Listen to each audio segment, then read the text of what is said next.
In this video, we're going to take a powerful journey back in time and experience something I hope that no one will ever have to experience again. Due to the magic and wonder of modern technology, we're able to experience something from the past that has never been able to be experienced in this way before, until now. And I'm referring to the importance of a film such as They Shall Not Grow Old. This new film by Peter Jackson is a groundbreaking documentary that has achieved the impossible and have brought people from the past back to life, like never seen before. Thanks to Peter Jackson's team and the latest technology available in the industry, this film was able to capture, clean, stabilize, colour and revoice old original footage from World War I. Let's start breaking down the processes that were used to achieve this amazing feat and the importance that this has on society moving forward.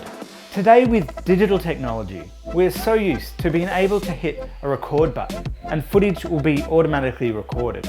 But back in World War I, this wasn't so easy. With this old technology, the film strip had to be moved through the camera manually, which meant the cameraman had to physically crank the film through the camera. This meant the footage will appear faster or slower, depending on the speed that he would crank the camera.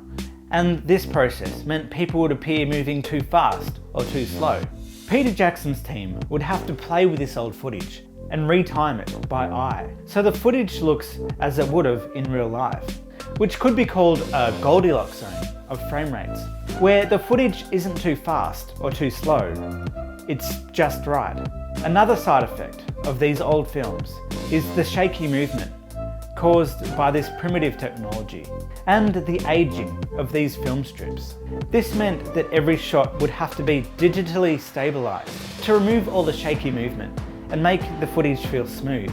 This also meant that you could zoom in on certain elements of that frame and create superficial movement in those shots. They would also have to remove all grain, scratches, marks, or any other deterioration from this aged footage. A while into the documentary, the footage changes from a black and white to a realistic colour, just like in The Wizard of Oz, to signify a change of location. But in this documentary, it's to signify the start of battle, really drilling in the impact of war. These shots were digitally coloured. Clothes, objects and other things were used as reference to match what's seen in the frame. And everything within that frame would be manually coloured, scene by scene. This really brings home a realism and clarity to what's seen in this documentary. This almost giving the people in the scenes back their soul. And you can start to appreciate what really happened to these people all those years ago. And this really makes it more heartbreaking in the end. With any film, where there's vision, there's also sound. And this film was no exception. Since back when this footage was filmed, recording audio just didn't exist.